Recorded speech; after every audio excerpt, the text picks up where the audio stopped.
Dominic and his wife have created one of the city's, actually the region's, most family-friendly restaurants.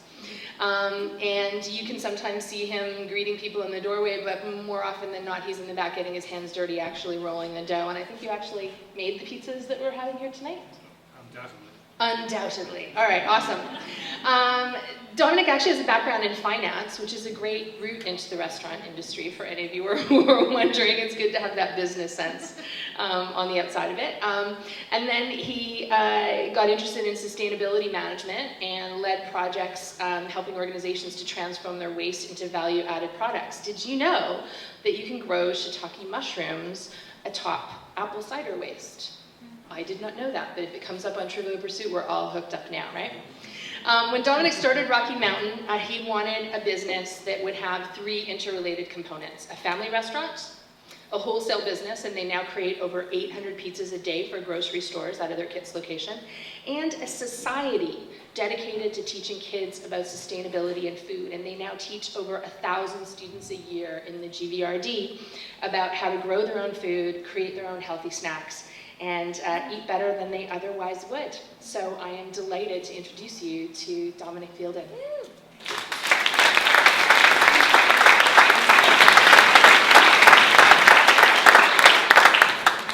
Do I need to move this up a bit?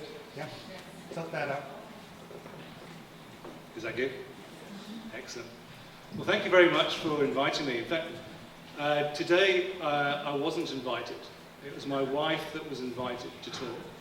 And she very kindly told me last night that actually I was talking. And as Maureen said to me earlier when she was queuing up for a pizza, she said, "I've never heard you speak before."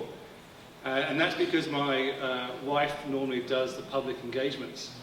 I did it in our previous job together, and then I think she's taken over that position. But as she has on her business card, she has "The Boss" written underneath her name. I have "Thinks he's the boss" written underneath her name. So I do what she tells me to do. Thank you very much for the introduction. This is what we do. We're in the business of being a restaurant, a wholesale business, and an education society. We've been in business now for 9 years. Next year is going to be our 10th year. Since then, we've produced 3 children as well. We have a dog and a cat, 2 bunnies, and half a horse. So life is busy. I'm delighted to get away from the restaurant tonight. The first question that Suzanne told me to answer was, why did we get involved in this in the first place? And that's an excellent question, because anyone in the restaurant business will be asking that question to themselves daily. It's crazy.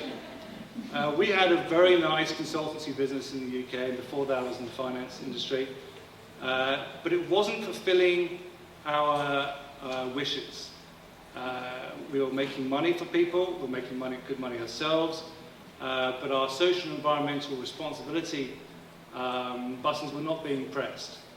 And one night after a 5-day leadership program that we were running with our mentor, a guy called Gunter Pauli, who, if you've never heard of him before, look him up on the internet. He's a crazy wild guy that does a lot of work in the sustainability movement.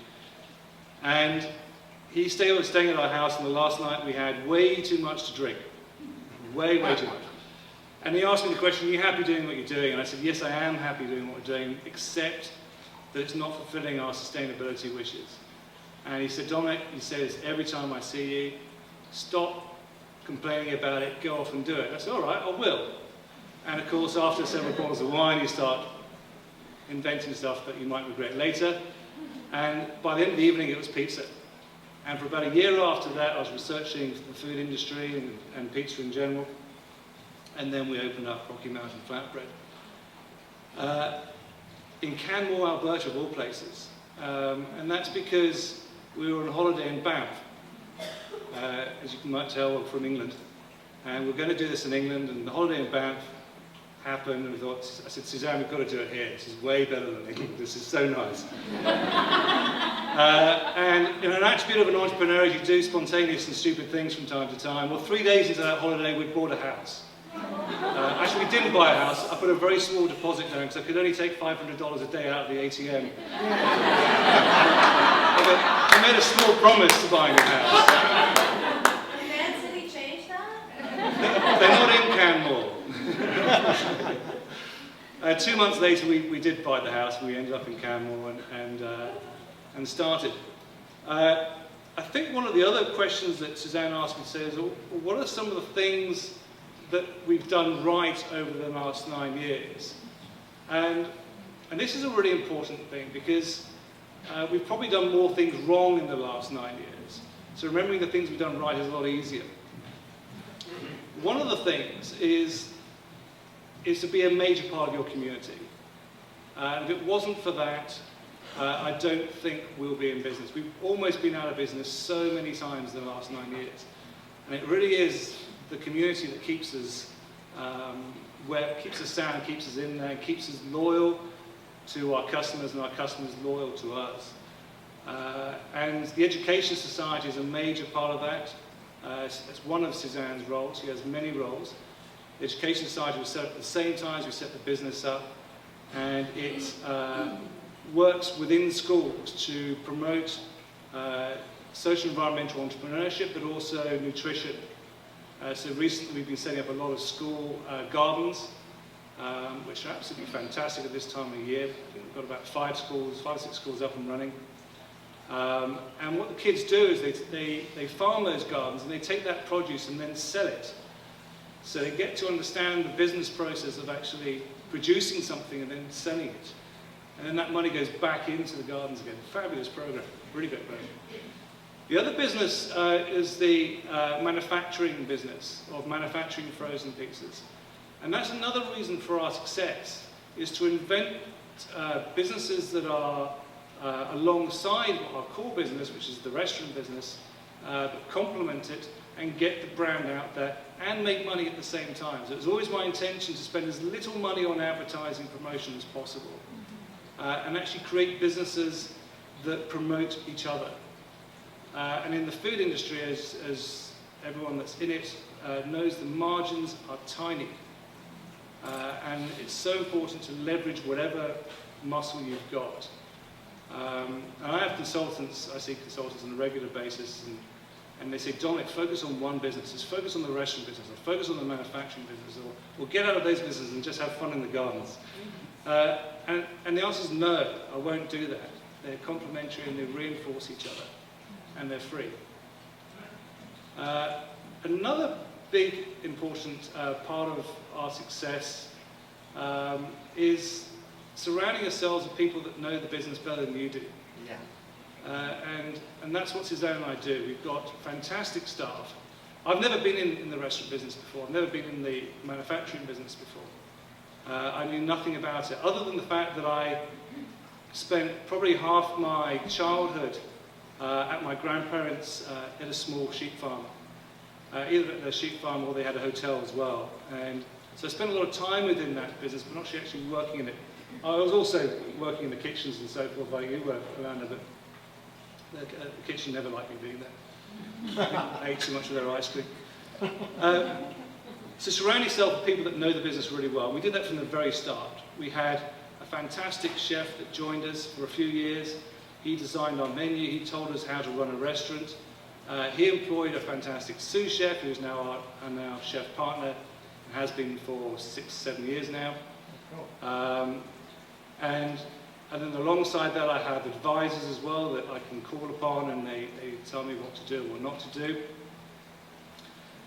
which is fantastic. Another aspect that you've got to really focus on is the business side. Our chef partner is Swiss, and as you may know, the Swiss are very good with their systems and processes. It's critical again, is to get your systems and processes absolutely accurate, because again, the margins are really, really small. The next question Suzanne asked me to answer is, what would I do differently? And I probably would say, not the mistakes that we've done, of course, but then I would have made other mistakes. And you've got to trust your way through it. One of the big mistakes we made was franchising in North Vancouver to a franchisee that was fairly corrupt. It wasn't a good franchisee. But that doesn't mean we shouldn't stop franchising, because we sold our Camel restaurant to a franchisee, and he's quite the opposite. He's absolutely phenomenal. So we will be continuing to franchise, but only to people that are like he is and feel the same way about business as we do. Other mistakes we've made along the line, someone that said one of my mistakes the other day was to move from Alberta to British Columbia, but I don't think that was a mistake at all. I actually love Vancouver, it's a fabulous place.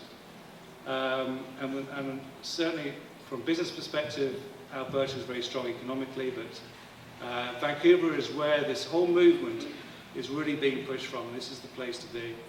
So I have very little time left, so I'll just say, if you're not in this business and you're thinking about getting into it, get into it. It's very, very exciting. And if any of you ever want any help or advice or learn more about my mistakes, then please just give me a call. Thank you very much.